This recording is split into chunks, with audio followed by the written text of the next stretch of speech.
ආයිබෝවන් අද මම කතා කරන්න යන්නේ කොහොමද මේ අපි හොඳ ස්ටොක් එකක් නැත්නම් හොඳ කම්පැනි එකක් සිලෙක්ට් කරන්න කියන කාරණාව. ඉන්වෙස්ට් කරද්දී අපි ඉස්සෙල්ලාම බලන්න ඕන දෙයක් තමයි මොන ස්ටොක් එකේද නැත්නම් මොන කම්පැනි එකේද ඉන්වෙස්ට් කරන්නේ කියන එක. ඉතින් අද මම මේ පොඩක් කතා කරන්න හදන්නේ ගොඩක් වෙලාවට මේ අලුත් අයටත් වැදගත් මේක. ඉන්න අයටත් වැදගත්. ඉතින් මගේ new investor education series එකේ තවත් වීඩියෝ එකක් විදිහට තමයි මම මේක අද කරන්නේ 9 වෙනි වීඩියෝ එක මගේ ඒ සීරීස් එකේ. ඉතින් බලමු අපි අද කොහොමද මේ හොඳ ස්ටොක් එකක් හරි විදිහකට අපි සිලෙක්ට් කරගන්න කියන එක. මම යූස් කරන්නේ top down approach එක. මේකෙදි මම ඉස්සෙල්ලාම ඔබ්ජෙක්ටිව් එක තමයි බලන්නේ. අපි ඉන්වෙස්ට්මන්ට් කරන ඉන්වෙස්ට්මන්ට් එක ඔබ්ජෙක්ටිව් එක. ඊට පස්සේ ඒ ඔබ්ජෙක්ටිව් එකට සූට් වෙන ලංකාවේ ඉන්ඩස්ට්‍රි එක මොකක්ද කියලා මම බලනවා. ඊට පස්සේ ඒ ඉන්ඩස්ට්‍රි එක ඇතුලේ තියෙන පොටෙන්ෂල් කම්පනීස් මොනවද කියලා බලනවා. ඊට පස්සේ ඒ කම්පනීස් ඇතුලේ තියෙන හොඳම කම්පැනි එක හරි දෙක හරි මොකක්ද කියලා තමයි අවසානයේදී හොයන්නේ. ඔබ්ජෙක්ටිව් එක ගත්තොත් එහෙම සාමාන්‍යයෙන් අපි ඔබ්ජෙක්ටිව් එක වෙන්නේ ස්ටොක් මාකට් එකේ ඉන්වෙස්ට් කරනකොට අපේ වෙල්ත් එක ග්‍රෝ කරන එක. අපේ ධනය වැඩි කර ගැනීම. මොකද අපිට සාමාන්‍යයෙන් හම්බ වෙන ඉන්ට්‍රස්ට් රේට් එකට වඩා එහෙම නැත්නම් ෆික්ස් ඩිපොසිට් එකකින් හම්බෙන ඉන්ට්‍රස්ට් රේට් එකට වඩා වැඩි රිටර්න් එකක් අපිට ස්ටොක් මාකට් එකෙන් ගන්න පුළුවන් ඔපචුනිටිස් තියෙනවා විශේෂයෙන්ම ආර්ථිකය වර්ධනය වෙන අවස්ථාවේ. ඉතින් අපි මාකට් එකට එන්නේ ෆික්ස් ඉන්කම් සිකියුරිටි එකක ඩිපොසිට් කරන්න නැතුව අපේ තියෙන සල්ලි අරන් එන්නේ ඊට වඩා වැඩි රිටර්න් එකක් කැපිටල් ගේන් සහ ඩිවිඩන්ඩ් කියන ආකාරයෙන් අපිට ලබා ගන්න ඇනුවලි වාර්ෂිකව. මේකේ ප්‍රධාන ඔබ්ජෙක්ටිව් එකක් තමයි වාර්ෂිකව අපි ගන්න ඔය 115 හරි 120 හරි අපි ඒ ලාභයට අමතරව යම්කිසි ටාගට් එකකට අපි අපේ දැනට තියෙන ධනය වත්කම වර්ධනය කර ගැනීම. උදාහරණයක් විදිහට ගත්තොත් එහෙම අපි හිතමු අපිට අවුරුදු 10කින් තවත් අවුරුදු 10කින් අපිට ගයක් හදාගන්න අවශ්‍යයි කියලා. ඒතකොට ගයක් හදාගන්න අපිට අවුරුදු 10කින් ලක්ෂ 50ක් ඕන නම් අපේ අතේ දැනට ලක්ෂ 10ක් තියෙනවා නම් කිසිම වෙන ආයෝජනයකට අපි දාන්න නැති වෙන අපේ හදිස්සි වියදමකට අපිට අවශ්‍ය කරන්නේ නැති ලක්ෂ 10ක් අපේ අතේ දැන් තියෙනවා නම් අපි කොහොමද අවුරුදු 10ක් යනකොට රුපියල් ලක්ෂ 50ක් දක්වා අපේ දැන් තියෙන අවුරුදු 10 දැන් තියෙන ලක්ෂ 10 මුදල වර්ධනය කරගන්නේ. අන්න ඒක අවුරුදු ලක්ෂ 10 අවුරුදු 50ක් දක්වා ලක්ෂ 50ක් දක්වා අවුරුදු 10ක් අවසානයේදී වර්ධනය කරගන්න එක අපේ ඔබ්ජෙක්ටිව් එකක් විදිහට මෙතන ගන්න පුළුවන්. ලක්ෂ 10 ලක්ෂ 50ට පරිවර්තනය කරන එක. ඒ වගේම තව නැත්නම් අපි හිතමු අපි ගාව දැනට ලක්ෂයක් තියෙනවා. අපිට තව අවුරුදු 5කින් එක්සෑම් එකක් කරන්න තියෙනවා. ඒකට අපිට ලක්ෂ 5ක් අවශ්‍යයි. නැත්නම් යුනිවර්සිටි එකට යන්න තියෙනවා. ඒකට ලක්ෂ 5ක් අවශ්‍යයි. නැත්නම් අපි කවර ළමයෙකුට දරුවෙකුට අවශ්‍යයි අවස්ථාවේ. එහෙමනම් අපේ දැන් තියෙන ලක්ෂය අවුරුදු 5කින් ලක්ෂ 5 කරගන්නේ කොහොමද? වර්ධනය කරගන්නේ කොහොමද? අන්න ඒක තමයි මෙතන ඒතර අපේ ඔබ්ජෙක්ටිව් එක වෙන්නේ. ඒතකොට අපි දැන තියෙන රුපියල් ලක්ෂ 10 හරි ලක්ෂ 5 හරි ලක්ෂය හරි ලක්ෂ ඉස්සරහට ලක්ෂ 5 හරි 10 හරි 50 හරි දක්වා වර්ධනය කරන්නේ අද අපි කරන ආයෝජනයේ අනාගතයේදී අපිට ලැබෙන ප්‍රාර්ථන ලාභ සහ ඩිවිඩන්ඩ් කියන මෙන්න මේ ආදායම් දෙකකින් තමයි අපි කරගන්නේ. මොකද ඔය ඒ කාල පරිච්ඡේදයේ සාමාන්‍යයෙන් ඉන්වෙස්ට්මන්ට් එක අපි ඒ කියන්නේ අපි හිතමු ෆික්ස් ඩිපොසිට් එක කියලා. ඒ වගේ එකක දැම්මොත් එහෙම අපිට ওই ගාන හොයාගන්න බැරි වෙන්න පුළුවන්. නැත්නම් හොයාගන්නේ ගොඩක් කල් යන්න පුළුවන්. නමුත් ස්ටොක් මාකට් එක අපි හරි විදියට ඉන්වෙස්ට් කරලා අපිට 15ක් 120ක් ලබා ගන්න පුළුවන්කම තියෙනකොට එතකොට අර සාමාන්‍ය ඩිපොසිට් එකකට වඩා වැඩි වේගයකින් අපේ ඔබ්ජෙක්ටිව් එකට අපිට යන්න පුළුවන්. රයිට්. ඊට පස්සේ අපි ඔබ්ජෙක්ටිව් එක ඩිසයිඩ් කරා දැන් ඊළඟට අපි යනවා ඉන්ඩස්ට්‍රි එකට. එතකොට මේ ඔබ්ජෙක්ටිව් ගන්න නම් අපි ඉන්වෙස්ට් කරන මොකක් හරි සමාගම perform කරන්න නම් ඉස්සරහට අනිවාර්යයෙන්ම ඒ අපි සමාගම තියෙන ඉන්ඩස්ට්‍රි එකේ අනාගතය හොඳ වෙන්න ඕන. ඒ කියන්නේ ඉන්ඩස්ට්‍රි එකට අදාළව අනාගතයේ සේල්ස් වර්ධනය වෙන්න ඕනේ. එතනක් බලනවා මොන වගේ ඉන්ඩස්ට්‍රීස්ද ඉස්සරහට වර්ධනය වෙන්නේ. ලංකාවේ ඉන්ඩස්ට්‍රීස් වල අනාගත ඩිරෙක්ෂන් එක මොකද්ද? ඒතර ඉන්ඩස්ට්‍රි එකට ගවර්න්මන්ට් එකේ ලැබෙන සපෝට් එක මොකද්ද? රජයේ ආර්ථික ප්‍රතිපත්ති කොයි වගේද යන්නේ? ඒ වගේ සපෝට් එකක් හම් වෙනවද? ඔන්න ඔය කාරණා බලලා අපිට තීරණය කරන්න පුළුවන් ඉස්සරහට මොන ඉන්ඩස්ට්‍රි එකද හොඳට perform කරන්න කියලා. උදාහරණයක් විදිහට අපි ගත්තොත් එහෙම දැනට ආර්ථිකයේ රජයේ තියෙනවා ඩොමෙස්ටික් බිහේවියර් එකක්. ඒ කියන්නේ දේශීය ආර්ථිකයේ දේශීය කර්මාන්ත වලට නැඹුරුවක් තියෙනවා. එතන මේකත් එක්ක ගත්තාම දේශීය කර්මාන්ත රබර් නිෂ්පාදනය වෙන්න පුළුවන්, ටයර් නිෂ්පාදනය වෙන්න පුළුවන්, එහෙම නැත්නම් ටයිල් නිෂ්පාදනය වෙන්න පුළුවන්. එතකොට ඒ ආකාරයෙන් ඔය ඕන එකක් වෙන්න පුළුවන්. ඔය හැම එකම එතකොට ඉස්සරහට නිෂ්පාදන කටයුතු වල නිෂ්පාදන ආර්ථිකයක් දේශීය නිෂ්පාදන ආර්ථිකයක් දක්වා යන තත්ත්වයක් අපිට පේන්න තියෙනවා. ඒ වගේම අපිට පුළුවන් ඒ වගේ අදාළ සෙක්ටර්ස් එක එතකොට නිෂ්පාදන කරන සමාගමක් එහෙම නැත්නම් ආහාර නිෂ්පාදනය කරන සමාගමක් අන්න ඒ වගේ එකක් ඒ වගේ ඉන්ඩස්ට්‍රි එකක් අපිට ටාගට් කරන්න පුළුවන්. ඊට පස්සේ ඉන්ඩස්ට්‍රි එක ඇතුළ අපි හිතාගත්තට පස්සේ ඉන්ඩස්ට්‍රි එක මොනවද කියලා හිතාගත්තට පස්සේ ඊට පස්සේ අපි එනවා ටාගට් කම්පැනි එකට. මේ ටාගට් කම්පැනි එකට එද්දි කෙලින්ම අපි බලන්නේ ඒ ටාගට් කම්පැනිස් ටිකක් තෝරගන්නවා. ඒ ඉන්ඩස්ට්‍රි එක ඇතුලේ තියෙන අපි හිතමු සමාගම් 4ක් හරි 5ක් හරි තියෙනවා. ඒව අරන් අපි කම්පෙයාර් කරලා බලනවා. එක එක සමාගමේ රෙවෙනියු එක කොහොමද පහුගිය අවුරුදු 5 විතර වැඩි වෙලා තියෙන්නේ. ඇනුවලි ග්‍රෝ වෙලා තියෙනවද? ඊට පස්සේ ප්‍රොෆිටබිලිටි එක ඇනුවලි 1 by 1 ග්‍රෝ වෙලා තියෙනවද? ඊට පස්සේ ඒගොල්ලන්ගේ මාකට් ඉන්ඩිකේටර්ස් නැත්නම් වැලියේෂන් පැරාමීටර්ස් කියලා අපි කියනවා ඉන්ඩිකේටර්ස් කොහොමද ඒවා මූව් වෙලා තියෙන්නේ ඒවා රීසනබල්ද අඩු මට්ටමේ තියෙනවද PE එක price to earnings ratio ඒ කියන්නේ මිල ඉපීම අනුපාතය නැත්නම් price to book value මේ මිල පොත් අනුපාතය මෙන්න මේවා රීසනබල් නැත්නම් සාධාරණ මට්ටමේ ඕවර් වැලියු නැතුව හොඳ මට්ටමේ තියෙනවද අන්න ඒ වගේ අපි කම්පැනිස් අපි ඒ සෙක්ටර් එකේ තියෙන කම්පැනිස් හතර පහ අපි අරගෙන සිලෙක්ට් කරලා නිකන් කිරලා වගේ බලනවා කම්පෙයාර් කරලා බලනවා කොහොමද තත්ත්වය කියලා. හරි. ඊට පස්සේ අපි යනවා කම්පැනි එකට. හරිද? කම්පැනි එකට ගියාම බේසිකලි ඒ අපි මේ සංසන්දනය කරපු සමාගම් 4 හෝ 5 අතරින් අපි සිලෙක්ට් කර ගන්නවා හොඳම එක හෝ දෙක. මේ සමාගම් දෙක තමයි බලන්නේ. ඊට පස්සේ අන්න මේ සමාගම් එක හෝ දෙකේ කොහොමද ෆයිනෑන්ෂල් හෙල්ත් එක. ෆයිනෑන්ෂල් හෙල්ත් එක කොහොමද මේවල මූව් වෙන්නේ. බේසිකලි අපි ඒරියාස් තුනක බලනවා.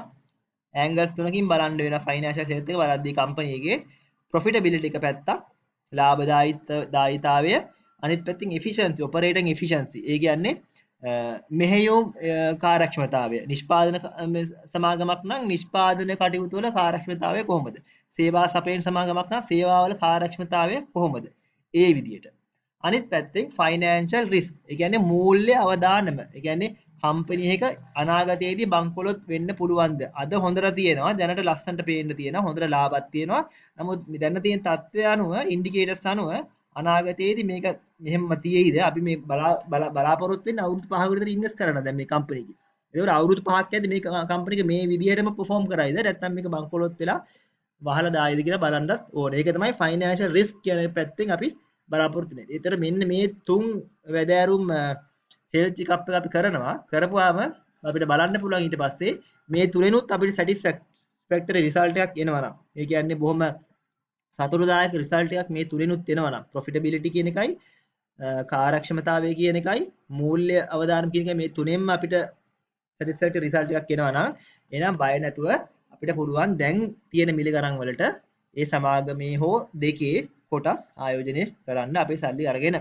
හරි අපි බලමු මේ බේසිකලි මේ හෙල්ත් චෙක්අප් එක කරනකොට දැන් අපි සාමාන්‍යයෙන් අපේ හෙල්ත් චෙක්අප් එකක් කරනකොට අපි මෙඩිකල් රිපෝට්ස් ගන්නවනේ ගිහිල්ලා රුධිර වාර්තා බ්ලඩ් රිපෝට්ස් එතකොට යූරින් රිපෝට්ස් තව විවිධාකාර රිපෝට්ස් අපි ගන්නවනේ ECG ඒ වගේ ගන්නවනේ දැන් මේ වගේ එකක කරනකොට මේවලත් තියෙනවා ඒ හා සමානම දෙයක් බ්ලඩ් රිපෝට් වගේ බ්ලඩ් රිපෝට් වලට සමානම බ්ලඩ් රිපෝට් වගේ නෙමෙයි නමුත් ඒ හා සමානම දෙයක් තියෙනවා මේවලත් අපිට බලන්න පුළුවන් අපි ඒවට කියන්නේ ෆයිනෑන්ෂල් ස්ටේට්මන්ට්ස් කියලා හරිද ඕන සමාගමක ලිස්ට් කරලා තියෙන සමාගමක ෆයිනෑන්ෂල් ස්ටේට්මන්ට්ස් තියෙනවා මේ ෆයිනෑන්ෂල් ස්ටේට්මන්ට්ස් තමයි මේ කම්පැනිස් වල මෙඩිකල් රිපෝට්ස් කියලා අපි කියන්නේ. එතකොට මෙඩිකල් හෙල්ත් එක මෙඩිකල් චෙක්අප් එකට අපි යූස් කරන්නේ මෙඩිකල් අපේ මෙඩිකල් රිපෝට්ස් වගේ ෆයිනෑන්ස් මේ ස්ටොක්ස් වල නැත්නම් කම්පැනිස් වල මෙඩිකල් හෙල්ත් චෙක්අප් එකට අපි යූස් කරන්නේ ෆයිනෑන්ෂල් ස්ටේට්මන්ට්ස්. ෆයිනෑන්ෂල් ස්ටේට්මන්ට්ස් ඕනම අපි ලිස්ට් කරන සමාගමක ඕන විදිහකට අපිට ගන්න පුළුවන් ස්ටොක් එක්ස්චේන්ජ් වෙබ්සයිට් එකට ගියොත් මම දල වශයෙන් පෙන්නන්නම් කොහොමද ඒක කරන්න කියලා.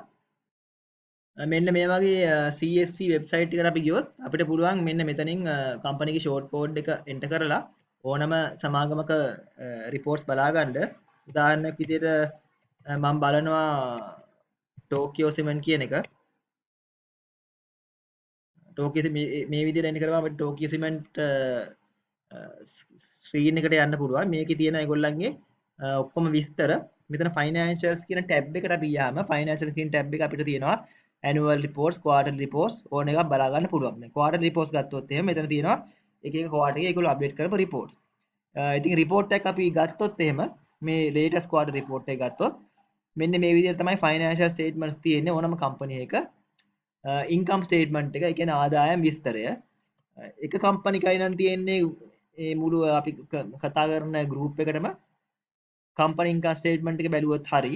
එහෙම නැත්නම් මේ company එකේ තවත් companies තියෙනවා නම් subsidiary companies තියෙනවා නම් මේ අපි කතා කරන company එකේ ඔයගොල්ලෝ බලන්න group financial statements වල. මේවල තියෙන්නේ ඒ group එක හරි සමාගම හරි හොයපු ආදායම, ඒ ආදායම් වියදම් කරපු විදිය සහ අන්තිමේදී ක්වාටර් එක අවසානයේ හරි අවුරුද්ද අවසානයේ හරි ලාභය හෝ අලාභය. මෙන්න මේවා තමයි මේ ෆයිනෑන්ෂියල් රිපෝර්ට්ස් වල තියෙන්නේ ආදායම් විස්තරය. ඊට පස්සේ අපිට පුළුවන් බලන්න බැලන්ස් ෂීට් එක. ඒ කියන්නේ ශේෂ පත්‍රය කියලා කියනවා අපි සිංහලෙන්. මේකේ තියෙන්නේ සමාගමේ සමස්ත වත්කම් සහ වගකීම්. වත්කම් සහ වගකීම් non current assets කියලා කියන්නේ සමාගමේ දීර්ඝකාලීන වත්කම්. වෙනස් වෙන්න කෙටි කාලීනව දීර්ඝ කාලීනව තියෙනවා. ඒතර property කියන්නේ buildings, ඊට පස්සේ lands, ඒ වගේ දේවල් දීර්ඝ කාලීන පවතින වත්කම්. අනිත් පැත්තෙන් තියෙනවා liabilities. ඒ කියන්නේ මේ current assets.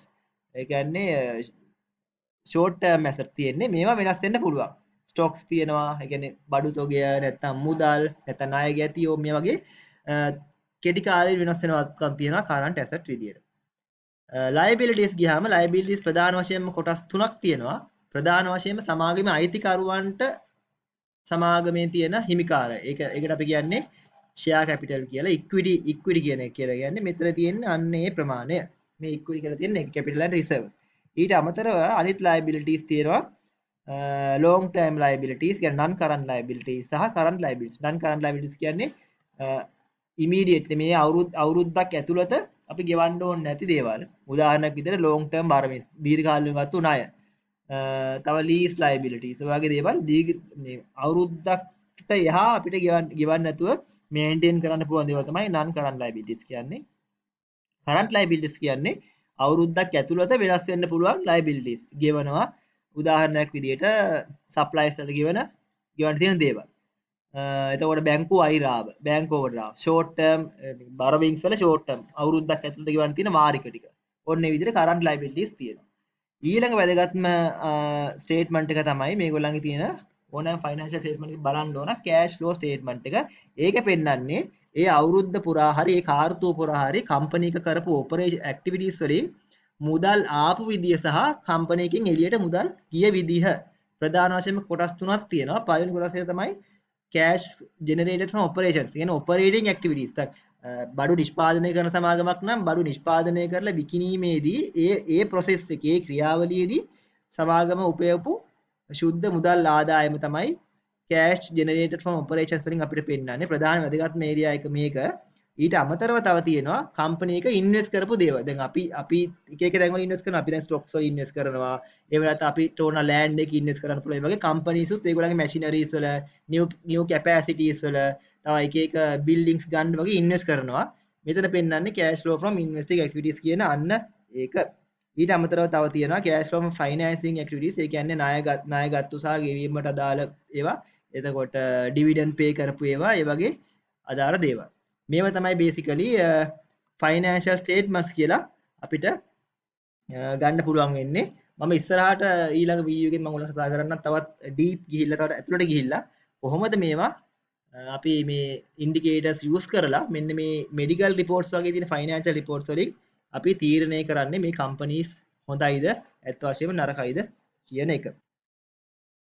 හරි. එහෙනම් ඔන්න ওই විදිහට තමයි අපි top down approach එකකින් කොහොමද සමාගමක් තෝරගන්න කියලා අපි තීරණය කරන්නේ බොහොම තාර්කික විදිහට. objective එක, industry එක, ඊට පස්සේ target companies, ඊට පස්සේ අපේ අවසාන වශයෙන් select කරපු හොඳම company එක හෝ දෙක. හරි, ඊළඟට මම මේ වගේම තව වීඩියෝ එකකින් ඔයගොල්ලොත් එක්ක ආයේ හම්බ වෙනකන් හැමෝටම බොහොම ස්තුතියි. හැමෝටම ජය.